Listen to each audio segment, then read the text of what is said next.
मुकेश सैनी से मिलने आए थे, उनके पिता की हत्या कर दी गई। आज आप लोगों ने मुलाकात की, क्या आप कहेंगे इस पूरी घटना को लेकर? देखिए, तब से वो गांव में ही थे और आज जब वो पटना आए, संजोग से आज हम भी थे यहाँ पे। बातचीत फ़ोन पे हो ही रही थी और मैंने खुद अपने पिता को खोया है, तो मैं जानता हूँ कि ऐसे में आपकी मानसिक स्थिति क्या रहती है।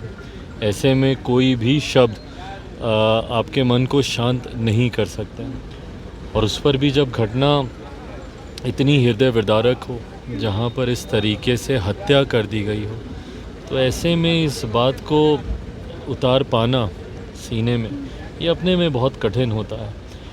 ऐसे में आज बस सिर्फ मिलकर उनको गले लगाकर सिर्फ अपनी तरफ से संवेदनाएं देने का एक प्रयास किया। पर जैसा मैंने कहा, क्योंकि मैं इन परिस्थितियों से गुजरा हूँ, तो मैं जानता हूँ कि कोई भी शब्द ऐसे में मायने नहीं रखते। बस ऊपर वाला उनकी आत्मा को शांति दे और परिवार को हिम्मत दे, ये प्रार्थना करता हूँ। आपको भी लगता है बिहार में अपराध बढ़ गया है? बिल्कुल, आपराधिक घटनाएं जिस तरीके से हुई हैं, ये चिंता का विषय तो है ही। और ये सिर्फ हमारी सरकार के लिए नहीं, किसी भी राज्य में अगर एक भी ऐसी घटना घटती है तो चिंता का विषय उस सरकार के लिए होना चाहिए। ऐसे में उम्मीद हम लोग ज़रूर करते हैं, इस घटना में भी जिस तरीके से तुरंत गिरफ्तारी हुई, प्रशासन जिस तरीके से अलर्ट दिखा, बहरहाल उम्मीद बस ये करते हैं कि घटना घटने के बाद जो ये अलर्ट हुआ, आगे से कोई ऐसी घटना घटे ही नहीं। इसके लिए हम लोग को और ज़्यादा तत्परता से कार्य करने की जरूरत है। अच्छा, एनडीए वाले लगातार ऑफर दे रहे हैं, मुकेश सैनी को वापस बुला रहे हैं, खुला ऑफर दे रहे हैं। चिराग पासवान भी कहेंगे वापस आ जाए। देखिए, फ़िलहाल मैं जिन परिस्थितियों में मुकेश जी से मिलने आया हूँ, ना ऐसी कोई चर्चा हुई, ना ऐसी कोई बात मेरे जहन में है।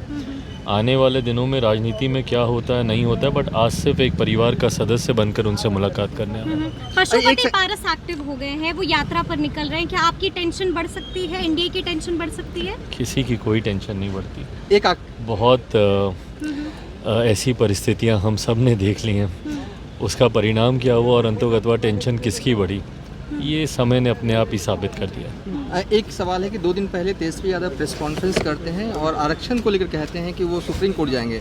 उनकी दलील थी कि मनोज झा ने जो है वो केंद्र सरकार को एक चिट्ठी लिखा था, जिसके जवाब में उन्हें कहा गया था कि 9वीं अनुसूची में आरक्षण के दायरे बढ़ाने वाला काम जो है वो राज्य सरकार करेगी। आपको भी इन सब तमाम मामलों की जानकारी होगी, आप क्या कहेंगे? क्या तेजस्वी यादव झूठ बोल रहे हैं, सच बोल रहे हैं, क्या हो रहा है? देखिए, जिस तरीके से फ़िलहाल अभी हम लोग के लिए जो चिंता का विषय है, ये जिस तरीके से सुप्रीम कोर्ट का एक जजमेंट आया और उसमें जिस तरीके से रिजर्वेशन विद इन रिजर्वेशन करने के प्रावधानों को संभव किया गया है उन ऑब्जर्वेशंस में, ये हम लोग के लिए एक चिंता का विषय है। क्योंकि अनुसूचित जाति का आधार कभी भी शैक्षणिक नहीं रहा है, कभी भी आर्थिक नहीं रहा है,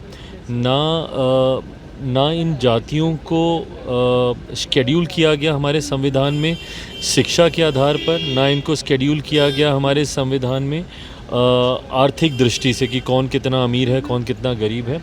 इसका आधार सिर्फ और सिर्फ अनटचेबिलिटी था, छुआछूत।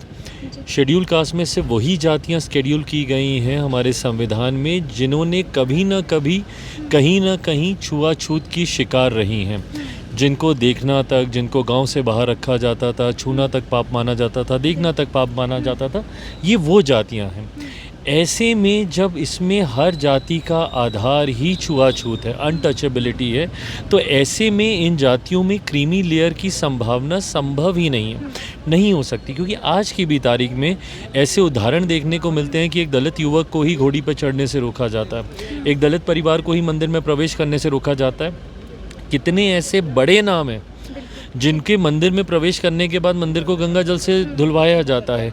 तो आज भी जब ऐसे उदाहरण मौजूद हैं, तो ऐसे में शेड्यूल कास्ट में कम से कम क्रीमी लेयर का कोई कंसेप्ट नहीं हो सकता।